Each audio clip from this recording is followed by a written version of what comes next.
Welcome in, everyone. This is Two-Way Tonight. Hi. So since the beginning of the Trump administration, what has everybody said? Everybody said drinking from a fire hose, flood the zone.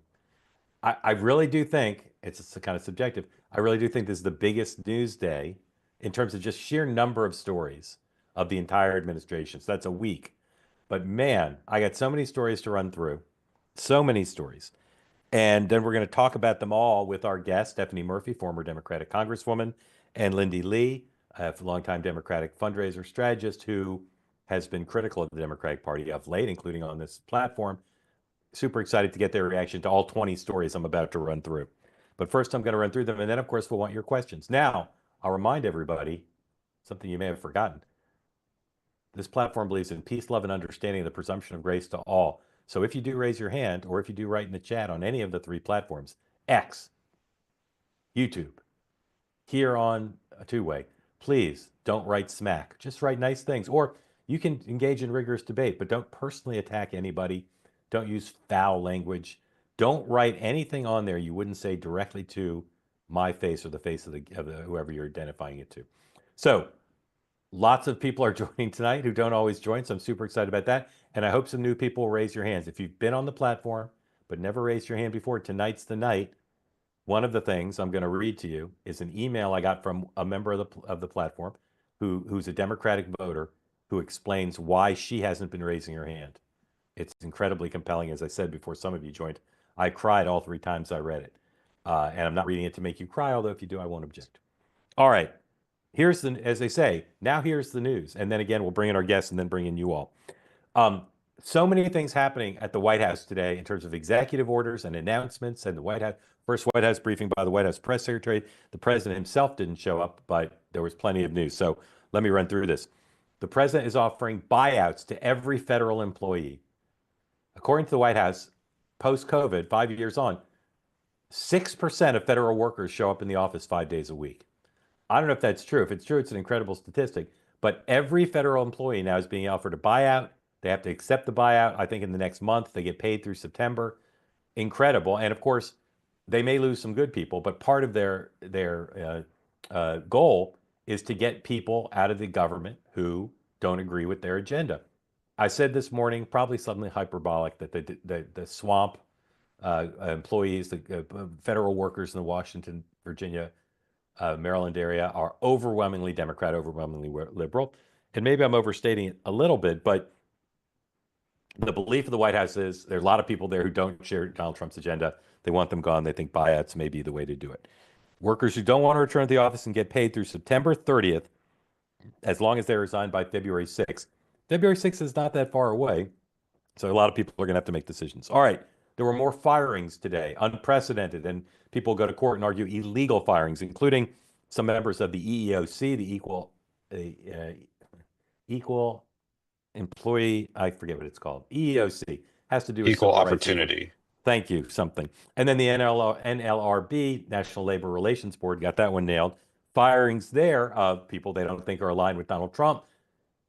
We talked this morning about how Sean got fired from a board, and he compared that to some of the firings previous to the lots of people have been fired already, but this is different. EOC and NLRB, the appointments are supposed to cycle through presidencies of different parties. This will be a big deal. Will be challenged in court. A federal judge tonight ruled, not that long ago, that the freeze on the federal grants and spending and all of that to organizations, not to individuals, this was stressed repeatedly at the White House briefing, that the freeze has been frozen through Monday. Again, some of you may know all this because you sit around and pay attention to the news all day, but some of you, just trust me, there's a lot to go through here. So again, a federal judge ruled that their attempt to, right before the 5 o'clock deadline, because at 5 o'clock tonight, all the grants and payments to groups were supposed to freeze pending review. Now the federal judge has said, no, let's wait till Monday to do that and let's figure out what's going on. Lots of questions. It's probably the dominant topic at the White House briefing today. And reporters were asking, is there a list of people whose money's being frozen? What would you suggest these groups who rely on the federal money to pay their rent and meet payroll, what would you suggest they do? Not a lot of answers. Now the federal judge has put a halt to it. This issue of ordering the freeze of payments we said this morning, someone's going to eventually figure out who's hurt by this, right? Which groups and their constituents. The Democrats have really galvanized around this. And this is the first issue where the hymnal doesn't even need to be passed out. Everybody in the party says this is really bad. This is Donald Trump who wants to cut taxes for the wealthy, cutting off programs that help individuals. Democrats in the Senate have decided to make this issue an issue around which they will refuse to vote to confirm Trump nominees who are pending. So, for instance, Sean Duffy, nominated to be the head of the Transportation Department, was passed unanimously through cloture to the floor. But then people who were planning to vote for him said, this is so outrageous, the freezing of the payments, that they're going to refuse to vote for him. That's symbolic. But again, there's lots of fundraising emails going out. Put up, what is that number? Sam, you know which one I mean? Number 2, graphic number 2. Lots of fundraising emails from Democratic individuals, campaign committees. Nancy Pelosi just sent one. Here's one from the Democratic Party. Doesn't specifically reference the freeze, but it says, you got to give money to the Democrats to mobilize and organize Democrats against Trump and his billionaire allies' harmful policies. So finally, after a week, and if you count the transition longer, Democrats are now united. You can take that down around this notion that Trump wants to cut spending at the expense of the people and give his billionaire friends a tax cut. All right, so there's that. Lots, you take that down. Lots on the deportation front today. As we told you on the morning meeting, Secretary of Homeland Security, Kristi Noem, had a big press conference here in New York today after a bunch of photo ops. Again, very defiant rhetoric about deportations, and they're taking place all over the country. Cardinal Dolan of New York, reacted today to something that the vice president said over the weekend regarding an accusation that Catholic charities help illegal aliens in ways they shouldn't because they get money from the federal government. And so the accusation, which conservatives have made in the past, that Catholic charities are in the profit business off of helping illegal activity. Here is number 3, please. Here's what Vice President Vance said over the weekend. Let me just address this particular issue, Margaret, because as a practicing Catholic, I was actually heartbroken by that statement. And I think that the U.S. Conference of Catholic Bishops needs to actually look in the mirror a little bit and recognize that when they receive over $100 million to help resettle illegal immigrants, are they worried about humanitarian concerns, or are they actually worried about their bottom line? We're going to enforce immigration law. We're going to protect the American people. Yeah. Donald Trump promised to do that. And I believe the U.S. Conference of Catholic Bishops, if they're worried about the humanitarian costs of immigration enforcement, let them talk about the children who have been sex trafficked because of the wide open border of Joe Biden. You personally let them talk about going people like Laken Riley who were brutally murdered. I support us doing law enforcement against violent criminals. I read the transcript of the interview, and I read that part, but it didn't really make much of an impact on me, I confess, because I've heard conservatives make that charge before. Cardinal Dolan of New York is a very outspoken guy, not afraid to mix it up with political figures. He appeared today on SiriusXM's Catholic channel, and he went back very hard, as they say on the playground. He gave as good as he got to the vice president. Play number 4, please. A little surprised about our Catholic vice president. I was really disappointed with what he said on Face the Nation the other day. Yeah. And I don't mind telling you, somewhat hurt. Yeah. This was not only harmful, this was inaccurate. Yeah. You heard what he said. Oh, the bishops, they're pro-immigrant because of the bottom line, because they're making money off this. That's just scurrilous. Yeah. That's very nasty, and it's not true. Right. You want to come look at our audits, which are scrupulously done? You think we make money caring for the immigrants? We're losing it hand over fist thanks to our generous benefactors. Yeah. You think we make money on our schools? He's a strong supporter of our schools. Thank you, Mr. Vice President. No. You think we make money on our health care? No. We're not in a money-making business. And for him to imply that the motive in caring for the immigrant, which, by the way, the government asks us to do, Mayor Adams asks us to do it, Governor Hochul asks us to do it, the federal government asks us to do it. We need your help in caring for the immigrant. By the way, here's some of the money we've set aside because you guys use it frugally and you account for every penny. Like we're looking for this work. Yeah. So I was a guy who has struck me as a gentleman and a thoughtful man, and from whom I'm still expecting great things. I hope it was an uncharacteristic moment. So that's pretty tough, obviously. And again, foreshadows potential conflict as accusations are made and as program cuts come that affect things like the Catholic Church. All right, tons more to get through, and I want to get to our guests, so I'm going to talk a little faster. Pretend you're from New York and listen quickly. At the Pentagon today, Secretary Hegseth, further retaliation, if I may use that word just because it's the first that came to my mind, against General Milley. Previously, they'd taken down his portrait. Today, three things, at least three things that I can recall. Took down a second portrait, took away his security detail, a leitmotif of the Trump administration, and are investigating him to see if he should be demoted in some way, stripped of rank, because he didn't follow orders from Donald Trump in the first term. So that's kind of incredible. Caroline Leavitt, first White House briefing, talked about a bunch of things. They're putting a seat in the briefing room for new media. And she gave out a URL where people in new media could apply for a seat. I think you get it for a day, basically. Guess who applied? I might have been one of the first to apply because I went right on there and applied. Two-way, Mark Halperin, give me a seat. I'll need to raise money for the bus fare to go down there if I get it, so be ready for that. Save up quarters and pennies. One of the things she said at the briefing was that she tried to calm the horses on DeepSeek, which is a huge story again today. Some people are saying not so dangerous, that this doesn't prove anything, that China's not going to win. We can take advantage of what they released. Other people quite worried. She said she kind of split the difference. Wake up call for the U.S., but remains confident will restore American dominance. She also relayed a message from the president. It was kind of a weird way to do it on the UFOs in New Jersey. She said they're just hobbyists, and then more hobbyists, copycat hobbyists. So no Russians, no Chinese, no North Koreans, no little green men or women. All good, at least according to Donald Trump. She also said at the briefing, well, I'll skip that because it's just too much to get through. Speaker Johnson at the House retreat, where J.D. Vance spoke today, said he thought House Republicans could keep their majority for a decade. Three more things, and then we're going to bring in our guests. And if you want to ask a question or make a comment, please raise your hand. Number one, on the Kennedy confirmation, the first hearing is tomorrow for RFKJ. His cousin, Caroline Kennedy, who has not been amongst his many, many siblings and cousins who have spoken out against him on a regular basis. I'm not sure. Noah, has she spoken out at all before? Has she signed her name to the previous letters? I don't know. But she's not been a leader. Today, amongst the Kennedy cousins, she zoomed to the head of the pack.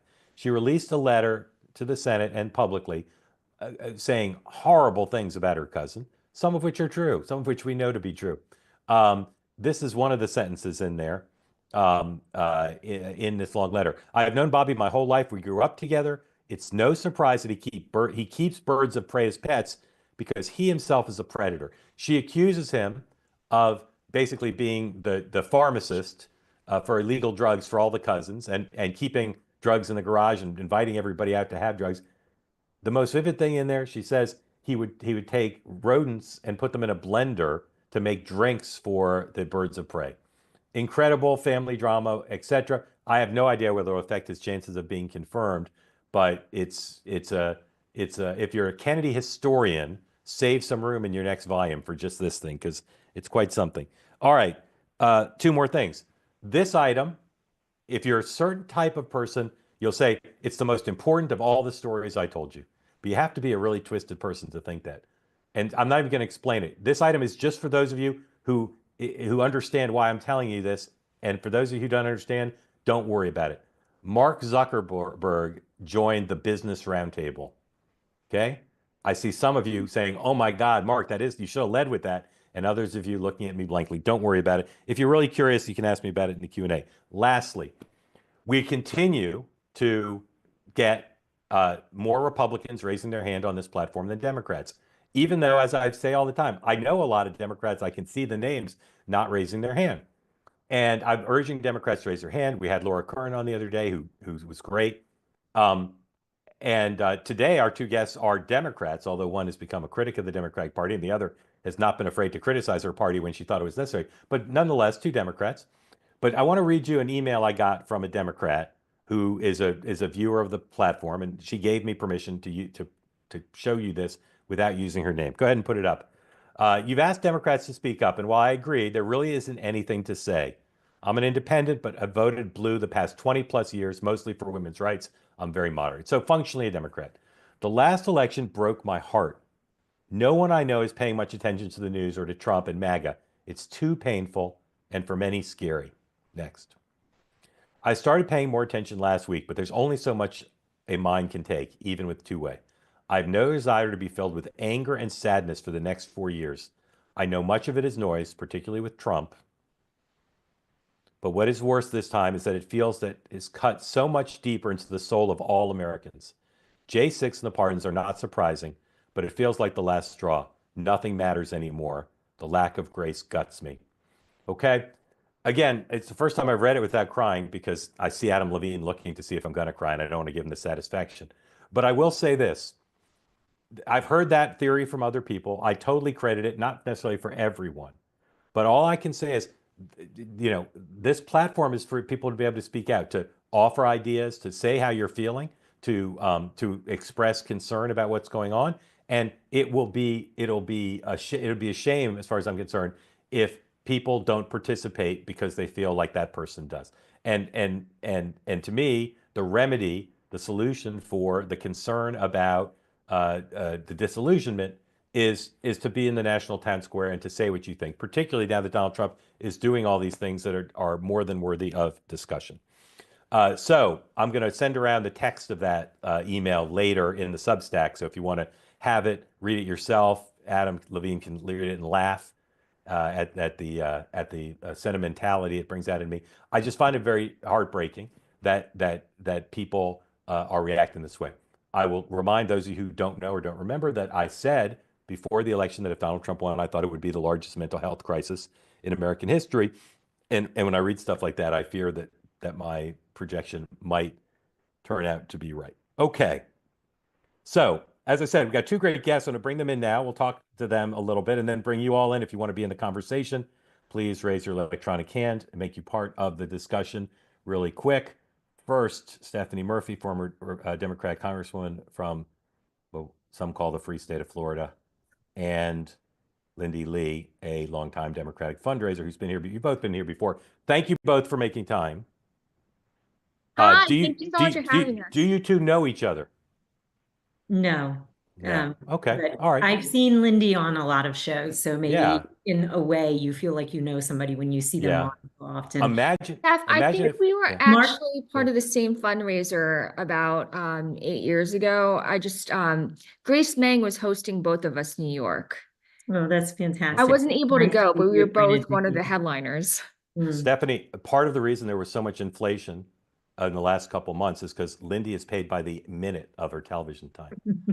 So You'll have to tell me on the sidebar how it's a you lot of make money. that happen. A lot of money But coming Mark, in. this is the first time I'm on with on this platform. I think I was on with you for the circus, but this is phenomenal. I kind of love the format. All right, well, I appreciate that. I know you were on something with me Yep. more recently than the circus. Maybe it was my other platform, but I think it was here. In any event, so happy to have you both here. We're going to get to questions from folks, lots of hands up in a minute, but I want to run through some of the stories of today and just see what you both think. I'm not saying it's got to be like rapid round, but I want to try to get through a fair amount. Congresswoman, personnel buyouts for the entire federal government. Good idea, bad idea, need to know more. How do you feel about that? You know, I do think that there's an opportunity to streamline the federal workforce. However, the way that it's being done really will create a situation where nobody's going to want to work for the federal government. And at the end of the day, we need good people working for the federal government because they're responsible for things like making sure planes land at airports and that the food is safe and that Medicare and Medicaid payments and Social Security goes out. They're responsible for an awful lot of what makes America what it is and and makes it safe for its citizens. And I'm afraid that between the number of years of continuing resolutions and government shutdowns where these people are trying to put food on the table for their family and their job has become very uncertain, and then the more recent attacks on them as the deep state, as opposed to just being a civil servant, is going to really erode people's desire to serve this country. And I say that as somebody who served at the Department of Defense as a civil servant. In fact, it's one of the reasons that I don't have as much of a partisan take, because I grew up at the Department of Defense as a public servant, where you don't look left or right and say, hey, are you a Democrat or are you a Republican? You just say, we're Americans, what's the mission? Let's go. Yeah. All right. That's a great answer. Very well said. I think, Lindy, just the general, what we've seen in a week of offering buyouts, but also, as the congresswoman suggested, firing people, impugning them, and suggesting that they're not good workers in some ways. That may be a little bit overstatement, but that's certainly the impression a lot of federal workers have. And at the Justice Department, for instance, firing prosecutors in a way that's going to cause more people to quit. What's your general view of that basket of things that the administration has done? Well, I think the character assassination is not a good idea. I was most concerned about the firing of the inspector generals. Even Chuck Grassley, of all people, came out and said, you didn't give the grace period. You should have given us a heads up before you went ahead and did this. Although I will say there's a lot of unnecessary there's a layer of federal employees whose utility we should probably scrutinize. We saw a chart recently published showing that a lot of them don't even bother showing up. And then they think it's it's asking too much of them to show up when we have service workers, when we have everyday Americans showing up every single day. Asking them to show up 5 days a week is suddenly too much for them. And also, there was a viral video of a federal employee who was a part-time influencer. Did you see that, Mark? I read a reference to it on Twitter. Right. She was just sobbing because she has to show up to work now. I mean, these are not the kind of people who should be slurping from the public trough. Yeah. Congresswoman, let me ask you about that, because I've been very hardcore about this in the public and private sector. People should be at work 5 days a week. Like, COVID's over. Is that a reasonable motivator for policy? Maybe you don't like exactly how they're doing it, but do you agree that they should be doing things to encourage federal workers to be in the office 5 days a week? I do agree that people should be back in the office. And there's a lot of reasons for people to be in the office. But we do have a generation that is more accustomed to remote work. And so there have to be ways in which we can integrate and adapt to this new workforce and their needs. But I do think it's important to be in an office for a couple of reasons. One, there's nothing that replaces like in-person, one-on-one interaction. Yeah. I think that builds teams that are highly effective. The other thing I think too is that a lot of our city centers are being economically impacted because people aren't showing up for work. DC still really hasn't recovered to the level that it should have, because during the week, at least a couple days a week, people are working from home. And so therefore they're not eating in restaurants. They're not, participating in that local economy. And so I think it is important for people to go back. Lindy, I confess I've not tracked your latest views on this. So I want to preface my question to both of you about the Democratic Party. The question: do you hope the Democratic Party reforms itself? Is that still an aspiration? Geez.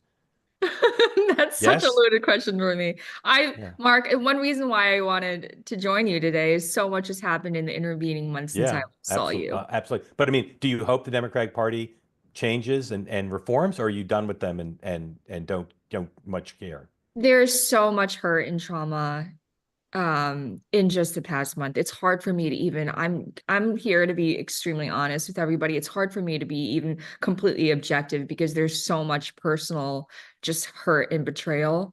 And so it's very good for the functioning of our democracy to have two very strong parties contending with each other. Right now, we simply don't have that. The Democrats are just wandering around in the wilderness. And I'm sorry if this offends anybody, but the DNC terror race that's coming up on February 1st, Stephanie, I don't know if you feel differently. I don't feel particularly inspired by any of the candidates. I just don't. I know them personally. Ken Wickler is a wonderful guy, but I'm not sure if he's a Obama-esque figure that can lead them out of the current vortex that they're in. Yeah. They can't So, even agree on a consistent message on how to deal with Trump. yeah. It's just like at this point in the 2008 cycle, Obama was already waiting on the wings. He gave his DNC speech in 2004, and we Yeah. all knew that he was going to run for president. Right now, there is no one of that stature or that talent that the Democrats have, in my view, at least. Yeah. I want to ask Congressman a question, keying off the two things you said, but I do want to say something to you. And I said a version of this last time.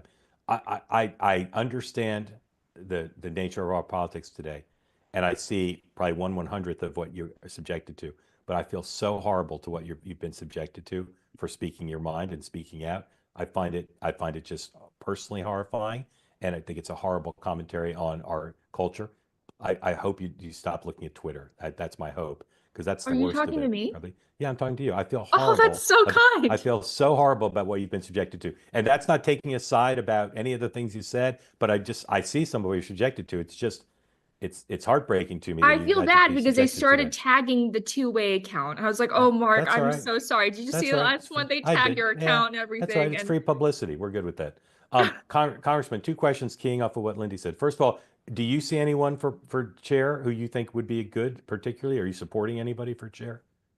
I'm not involved in it, but I will say that I think, there's a moment for somebody to come and help rebuild the party. And I think Martin O'Malley has done a good job doing turnaround gigs, and they're never fun Yeah. jobs. And he has done a good job of that in the past. And he has a record of turning agencies and other entities around. And I think he seems to be open to a lot of different voices.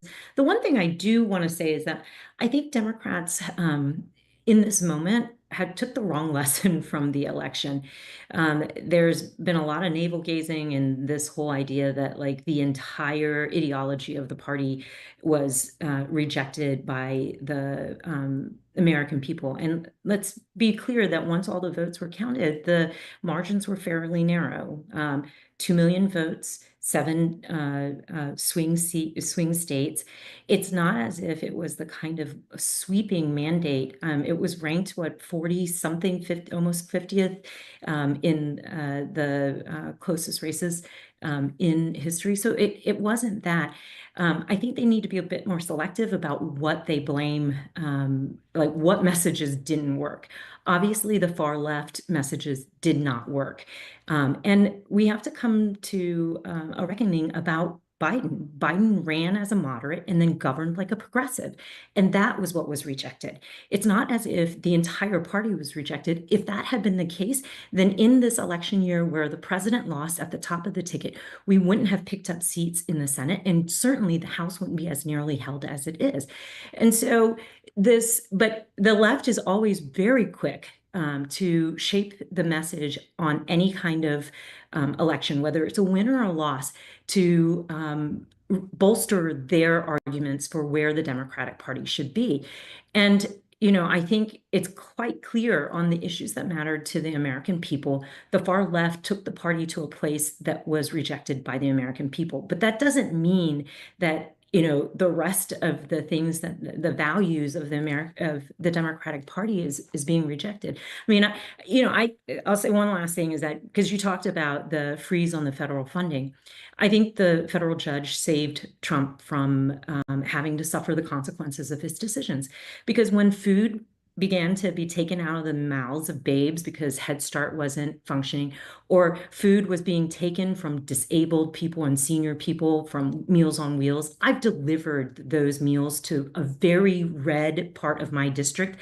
And guess what? Republicans receive those meals just as much as Democrats and independents do. When, somebody waiting for that cancer treatment breakthrough finds that the NIH's research has been stopped, these are things that affect Democrats, independents, and Republicans. And he really got a break from the federal judge hitting pause on having those things actually take effect. And Democrats stand for those working people. They stand for the disabled and for the people who need support. And I think the values still are core and work. It's just some of the policies that the far left was pushing don't sit with the American people. And that's the message out of this last campaign. Yep. I want to ask you both quick answers on 3 questions, and then I want to open up to folks. And I'm, again, so grateful to you both for coming. First is, what's the thing Donald Trump has done in this week in office that you like the most? Linda, you first. What's the thing he's done that you like the most? If I were fully honest, I'd be tarred and feathered and dragged in the streets. So I'm going to answer in a more Pick something else then. more sanitized manner. I am a naturalized immigrant, and I don't think that millions of people should be pouring through the border. My family and I waited years to come here. We did everything the right way, never took a handout from anybody. So generally shutting down the border is not just shutting down the border. I'm very actually quite liberal on environmental issues. It's my one issue with which I stand with the Democrats wholeheartedly, 100%. But when it comes to immigration, and you can just look to the Roman Empire, one of the primary factors behind the decline of the Roman Empire is porous borders. They weren't able to make sure that their national sovereignty was guaranteed. And I fear that if we don't turn this around, we could be facing the same fate. So I'm very in support of everything that he's doing on immigration. Congressman, what's the thing he's done that you like the most? Opening back up a bigger aperture for the media and including new media. I think one of the really great moments was with his new press secretary. I can only imagine how hard today was for her. She has always been the person helping the principal stand in front or behind that podium. Yeah. And she's been a contributor, but it's very different to be the person behind that podium. And I thought she handled herself with grace and poise. Yeah. But the other thing that she did is she acknowledged, I think it was Axios and Breitbart first, and said, hey, this is the beginning of an era where we are going to have press conferences, and you're going to see the president and you're going to see me, and we're going to stand up here and answer questions. And not only are we going to answer questions, but we're going to answer questions from outlets that aren't considered the mainstream media outlets. And I really hope that you get your pass, Mark. I'm rooting for you.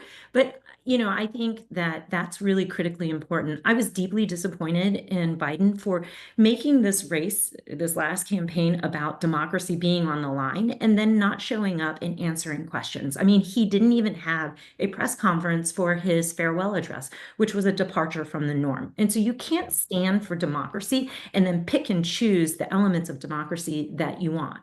Amen. Not in the spirit of criticism, but being on the national town square and participating in our democracy. Congressman, you first this time. What's the thing the administration's done that troubles you the most? Gosh, I think some of the actions that aren't policy driven and are more personality driven are the things that worry me the most. I'm somebody who escaped communist Vietnam because our authoritarian government decided to persecute specific types of people in our country, their own citizens. I was given refuge in America. I believe in this country. I believe in this democracy, and I believe that the system works. And so on issues that were grounded in policy, so take, for example, birthright citizenship, or take, for example, freezing the federal funds, there were policy reasons for that. I may or may not agree with those policy reasons, but it allows the system to work. And so you saw one of the 3 branches of government step in and basically say, hold up, you're not doing what you're supposed to be doing here. Let's take a beat and figure this out to make sure that everybody is complying with the law. I think the things that are more personal, doesn't bode well. Yeah. Like the removal of the security details. Is that the kind of thing you're thinking of? When there is an ongoing threat from an Iranian, as Americans, we should all stand against the Iranian threat. And these people are under threat because they were carrying out their job, and in carrying out their job, they upset people because they upset the Iranians because the Iranians don't want to see America be strong. So, when you see that, it undermines us not just here at home but also abroad. There used to be a time when politics ended at the water's edge, and that is That's the policy and the position I think keeps us safer as Americans when we're united here, especially against threats from abroad. Liddy, great chance for you to make Democrats love you again. Just maybe a little bit. What's the thing the administration's done that troubles you the First most? of all, your audience, your fans, your fan base, they're just terrific. I'm really loving the comments. Well, first of all, I just want to say I agree with maybe 95% of what they've done so far. I love the energy and the determination and just the forcefulness, the swiftness of everything that the Trump administration has done. I am, however, heartbroken by his departure from the Paris Climate Agreement. Yeah. And I'm sorry if people disagree with me on this, but climate change has been the centerpiece of my life for decades now. It was even my university thesis. Okay, so this is, for me, I'm a huge environmentalist. I believe in the preservation of clean air and water. This is a Republican idea. Let's not forget that Nixon was the genesis of this. So this is not a bipartisan issue. I want everyone, this is our heritage. You know, clean air and water are national landmarks. These are very important things that we should do everything we can to safeguard. And, you know, Stephanie, you mentioned escaping from communist Vietnam. My family and I fled communist China. The CCP killed my great-grandfather. And if we don't want China to dictate the terms of the international climate arrangement. We want a seat at the table. And if we cede that, they will be in charge. We should be there as well, being one of the primary rulemakers. So yes, that's my primary disappointment. But overall, I'm very much liking everything that's going on. Okay. Last question, and then we're going to bring folks in. Just one word answer, yes, no. If you were a senator, would you vote to confirm Bobby Kennedy for HHS Secretary? Lindy. Oh, I know Bobby Kennedy. Kathleen Kennedy endorsed me for Congress. So this is also a personal thing for me, but probably, yeah, I would. Probably, yeah. I'd confirm Tulsi as well. Yeah. Okay. Stephanie Murphy, would you vote to confirm him? No, I don't think he's qualified for the job that he's being appointed for. And the job of a senator is to advise and consent. And you've seen there have been people who have gotten overwhelmingly unanimous votes. So the Secretary of State, the president should have the person they want, but that person should be at a bare minimum qualified to run the agency that they're running. And you saw McConnell even break from Trump when it came to somebody like Hegseth.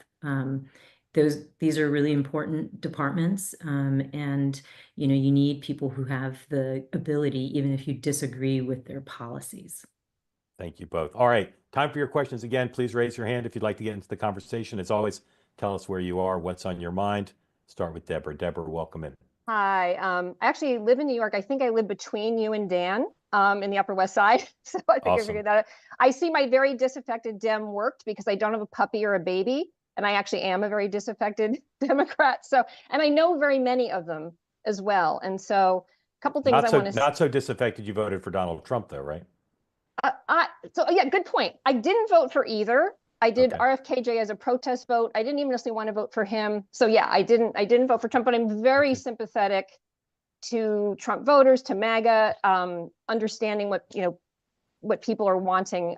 However, I really did struggle today with the particular executive orders that made it that people were not sure. Am I going to have food? Am I going to have my Medicare? Am I going to have whatever? And I don't know. I used to live in Boulder. I lived in San Francisco. I've lived in very liberal places. I'm looking at my Facebook groups, and most of the people are freaking themselves out, probably more than they need to be. But nonetheless, some of the things are legit. Like people are like, I don't know if I can go to my doctor's appointment today. I have Medicare. People are saying, can I stock up on food? And I was both mad at the media for potentially scaring them all. Yeah. But at the same time, was this like an unforced error? Like, I don't know if Trump has a chance to have MAGA have some wins potentially, but a lot of people that voted for Trump did not really want to vote for Trump, but they did because there was maybe a single issue they were very upset about that they did not like the Democrats were doing, and they were willing to hold their nose for a bunch of other things. So if like people think there was a big mandate, I don't think there was a big mandate.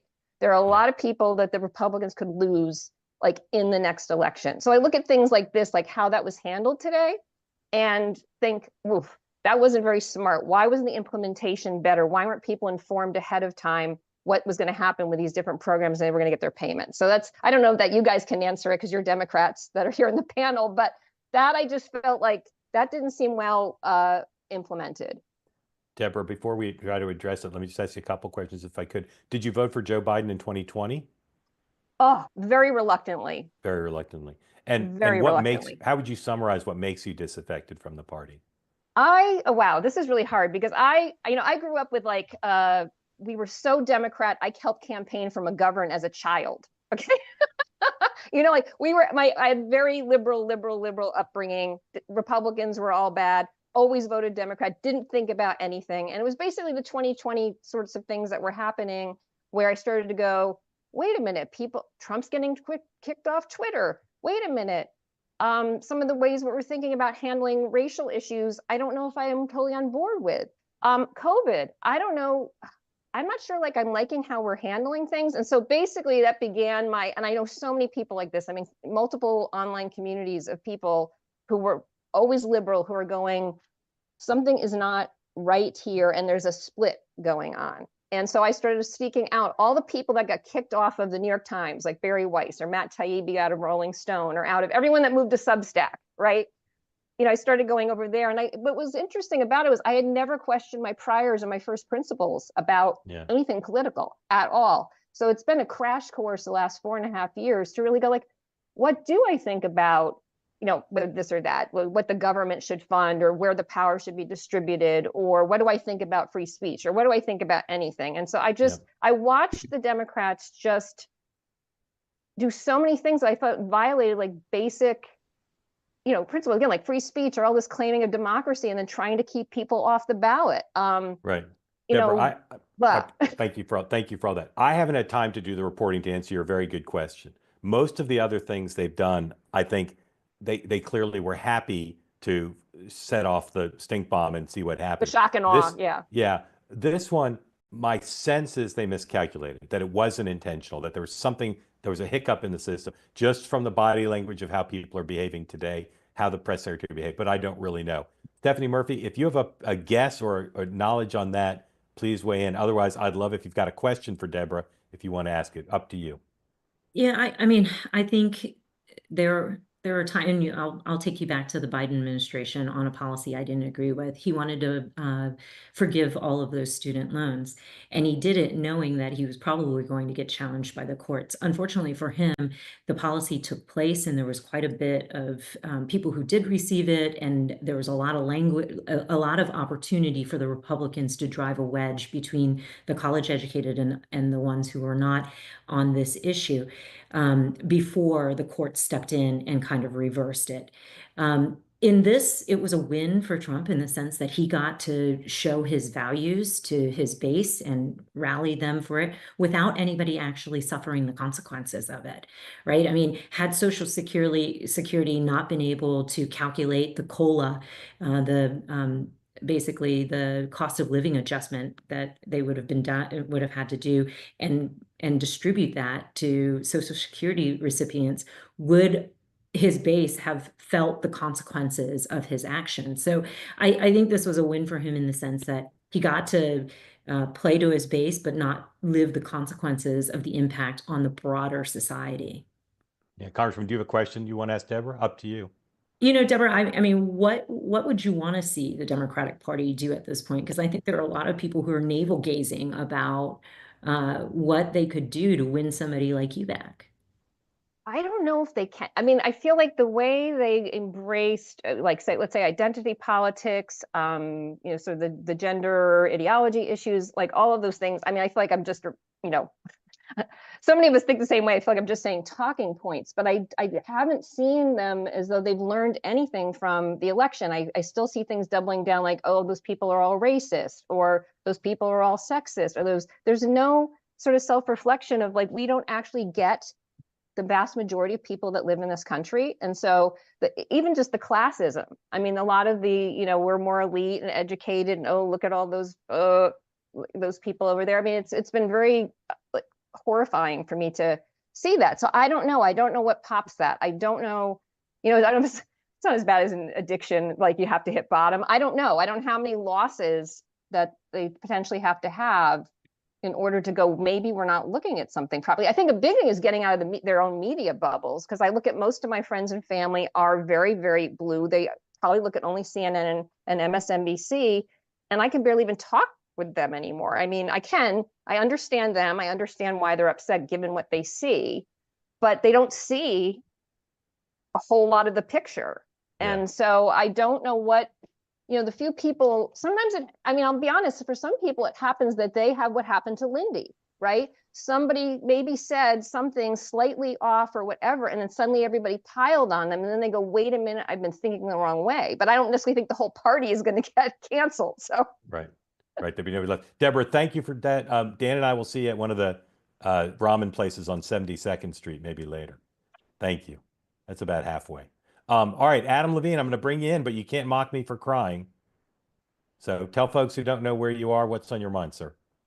Hi, Mark. I'm in Oregon, and I'm a long time, first time.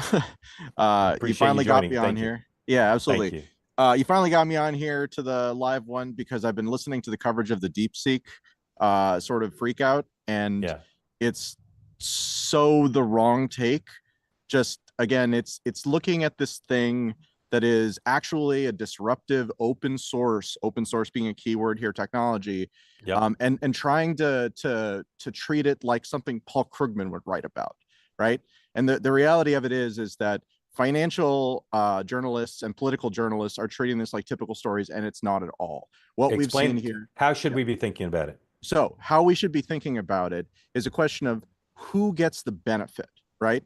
Typically, when we think about something like, like China has this technology they're developing and they're competing with the US, we're thinking about which of these countries is going to get a strategic advantage. But that assumes that they're not publishing the technology. And what we've seen in the world of AI over the last 4 years or so is that these closed source companies like Google, OpenAI, et cetera, they spend ridiculous amounts of money running ahead of the pack to prove that something is possible that everybody thought was impossible, but they brute force it, right? They just throw money at the problem until they get to the end of it. And then what happens is they've proved the thing exists and they get this PR benefit, but actually the exclusivity that it gets them of that advantage that they invented is almost nothing. And we've gone from, it was like a year that open source was behind to now open source is arguably ahead with this new R1 model, which I've been using locally, and it is indeed better than anything else out there. But the important part is I'm not paying anybody. I'm using it locally. If I wanted to start a business that used this, then I could do that. And the important part about the cost coming down and why this isn't a big deal is that the applicability of what you can do with these things is almost endless, but it's gated by cost. And so when you're talking about, there was a conversation this morning about why do we need lobbyists, right? And one of the reasons is because members don't understand most of the issues. And so the problem is, and this is a problem basically everywhere, is that expertise is expensive. And so when you have expertise, it tends to have some sort of agenda behind it that is pushing it, because otherwise it wouldn't exist. And where we're going right now, where we essentially already are, but within the next couple of years, this will be true on your phone too, is that we will be able to have intelligences that only are responsible to us because they exist entirely on our own hardware. We're not beholden to anybody else. And you could have literally, again, like take all of these bills, train an AI on it because it's so cheap to train an AI on it. It's the expert. It has no partisan to it because it's simply looking at the text and interpreting it. This is one of 1,000 things that will happen. And it is so empowering. And everyone is just looking at it through this stupid lens. It's so good. And they just can't see it. Adam, you're not the first person to, and I say this tongue somewhat cheap, you're not the first person to say our conversation about this was dumb and ill-informed. You are not alone. No, everybody. I understand. And you know my position. Political reporters shouldn't be allowed to cover anything but politics. So, but let me ask you this. Isn't this a possible caution from what happened with China? It shows, even if they lie about how much they spent on it, it shows that they've got game here in a way that we didn't know before. No, not at all. Again, like this is not an American thing. It's not a Chinese thing. This is an international thing. This AI thing that's going on, the innovations are happening all over. A year and a half ago, when OpenAI released another really important model, they were chased about 3 months later by a very small company in France called Mistral that released a series of fully open source models, actually less open source than the Chinese models that were just released because they released their research too. And they became a big deal for a while, and it pushed the state of the technology forward probably by 6 to 9 months faster than it would have been otherwise. You think this is either neutral or positive for the I United think this is States? nothing but positive. I think the neutral to negative scenario that we had was how controlled were these technologies going to be? Because there's this concept of the sword and the shield, right? So the sword is the technology being used against us. We always get that. Every technology that's developed is used against individuals because there's money to be made from that. We rarely get the shield, which is the defensive thing. And so again, like right now, you get robocalls every day, but you don't have a robo answerer that can really screen the calls for you, and it costs money to pay that guy. Right now, you know, like I have a technology on my phone that does exactly that, and it changes everything. Are you a pro or a hobbyist on this stuff? I was a CEO of an AI company for a couple of years. I quit everything about 3 months ago. That counts as pro. Yeah, I've been in disruptive technology for about 13 years. Thank you for all that. Stephanie Murphy, question or comment? No, I think I think there is a positive to the Chinese demonstrating that they can do things for cheaper, and to demonstrate that our current restrictions aren't keeping them from it. Hopefully that lights a fire, because I think scarcity created innovation in China as it related to their AI systems. And now it's a challenge for our tech world to step up. And if I'm going to make a bet, I would bet on American ingenuity and American innovation every single day. And so I know that this was a bit of a wake-up call for our tech community, and I fully expect that they're going to step up to the challenge. Lindy? Mark, I will say I'm a longtime investor in NVIDIA. In Jensen Huang, I trust, and I have for many, many years. I was one of the early adopters. So NVIDIA has done very well for my portfolio, I must say. But I will say this, echoing what Stephanie just said, if I were to bet, if the choice before me was communist China or Jensen Huang, who's in a capitalist society, I would choose capitalism every day of the week. Not even a question. And yesterday's reaction, I've never lost so much money in my life. Let me just say that. But I wasn't despondent at all because I knew it was overreaction, total overreaction. And yeah, I'm very, very optimistic about what the future holds. And Adam, I agree with you. You were very insightful and brilliant. Adam, I'm glad to say that people who invest in the market were as ill-informed as I was, but go ahead, Adam. Can I say one more thing? Okay, so Yes, so two responses.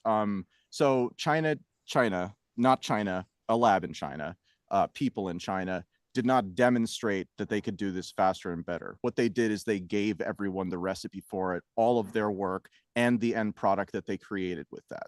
So that's wholly different in that it can be used commercially, and it can be built upon, because again, what they've said is reverse engineer this. And actually you don't have to reverse engineer. Here's how we did it. So a company like OpenAI takes that those innovations, and then they apply their enormous scale to it. And now you can do again, they can do things. So again, this is not a competitive thing at all. I wish I could explain that in a better way. Yeah, really well explained. Is that behind you a real backdrop or a fake backdrop? This is a real backdrop. Yes. What are we looking at there? I'm so what are we looking jealous. at there, dude? Southern Oregon. It's beautiful.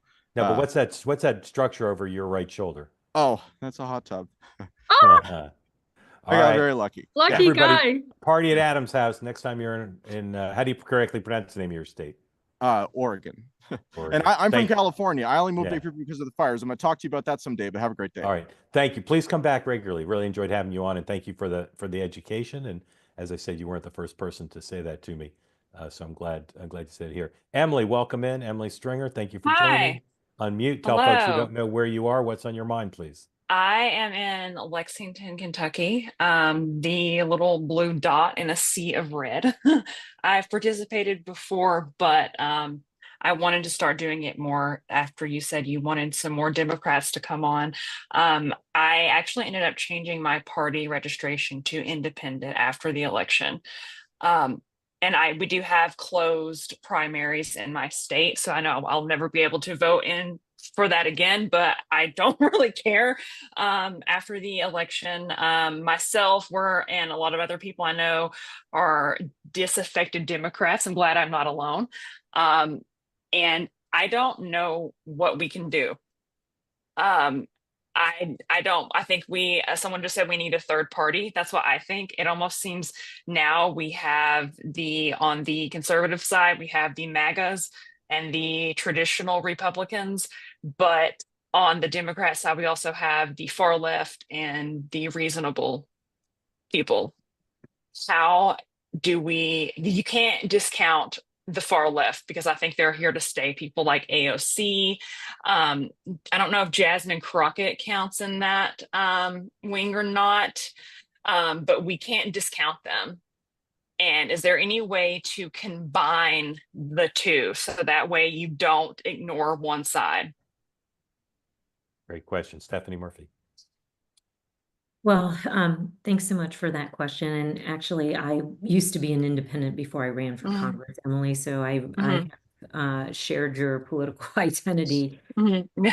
And look, I think part of the challenge in politics, and that's true about whether or not we can set up a third party, and it's true about what corrupts in our current system, is there are unlimited, undisclosed donor dollars that can go into parties, and both mainstream parties, the Democrats and the Republicans, benefit greatly from that. And so it makes it really hard when you try to pass some voting or campaign finance reform to get it across the finish line, because you're asking the very people who benefit from the system exactly the way it is, even though they'll rail against it and say, you know, oh, we don't do this, or we don't, and every single one of them stuffing their pockets with that closed, unlimited money. And so I think that's part of the challenge. It's hard for a third party to develop in this country without infrastructure and money. Unfortunately, so much of our election system is built around money and having the resources to be in every state. And as you saw, both parties did a fairly good job blocking people out of challenging kind of the institutions. Lindy. First of all, Emily, it's a pleasure to speak with you. I don't think that if you want to appeal to Republicans and moderate Republicans, I don't think having Crockett out there is an asset. I think so too. She's a major turnoff. And I'm sorry to say this, but it sounds like she's like constantly screeching. And please don't say that I'm a bigot. No. I'm a woman of color as well, but this is not the sort of presentation that would allay fears in the other party. We need people who are level-headed, who are moderate, who can talk without raising their voice and not calling people, what did she say? A butch body? What was that phrase? Something like that. Yeah, it's just that. I mean, that did make me laugh, but that wasn't the right call. Also, AOC calling Trump a rapist. Who is that supposed to appeal to other than her base? I'm just assuming that she's just fundraising off of her base at this point, because Republicans are certainly not going to find that appealing. No. I don't know what her goal is other than self-aggrandization. I might be biased, but I know some people agree with me, but our governor, Andy Beshear, isn't someone I think the Democrats are looking at. He's level-headed, he's moderate, he's very calm. He was great during COVID. Actually, on July 21st, I went on Fox News Sunday asking Biden to step aside. And 3 hours later, he did. And one of the reasons why I did is because I did confer with party leaders like Pelosi and Schiff. And Beshear was one of the names that continually came up. Mark Kelly. I'm sorry, but Mark Kelly's good. At that point in time, people wanted a primary, lightning primary, and Emily, Andy Beshear was continuously held up as someone who could appeal to both sides. Emily, for sure. Thank you for coming on, Emily. We appreciate having you back, and we welcome you back anytime. Tomorrow on a two-way morning meeting. Special guest Congressman Mike Lawler of New York will join us. He'll kind of mix in with the panel. So join us for that. And Friday on this program, 6 o'clock Friday night, also known as 3 Pacific, also known as when Adam Levine slips into the hot tub. Mark Andreessen, who's a fan of two-way, will join us for Friday. So join us for those two things. Our event in Washington on Sunday is sold out. So I warned everybody it was going to sell out. It's sold out. So you can't come unless you've already bought a ticket. I might have some tickets in my back pocket though. So we'll see what if I auction those off. But grateful to all of you for joining tonight. Congresswoman Stephanie Murphy and Lindy Lee, thank you both for joining. We hope you'll both come back, and grateful to you for making an hour for us, and grateful to Emily and Deborah and Adam for asking questions. Mark, can I just say one last thing? Yes, I ma'am. read your tweets every night. You always have these scintillating tidbits of just like ingenuity. I love reading your tweets. They're written And you're by just so funny, they're- and you're funny they're- in a really I- understated way. It's like I you're not a appreciate- comedian, but you always like manage to slip it in there. I appreciate that. They're written by Dutch bots, so I can't take any credit, but thank you. Okay, I just wanted you to know that. Congresswoman, you want to say anything about my tweets or anything else? No, it's just great to see you both, and really glad to be on this platform with all of the robust debate. Great, thank you. And Lindy, thank you for your kind words. Thank you all for watching. See you tomorrow, 9 a.m. Again, Mike Lawler will be with Sean and Dan and myself. Have a good evening. Have a great evening. Take care.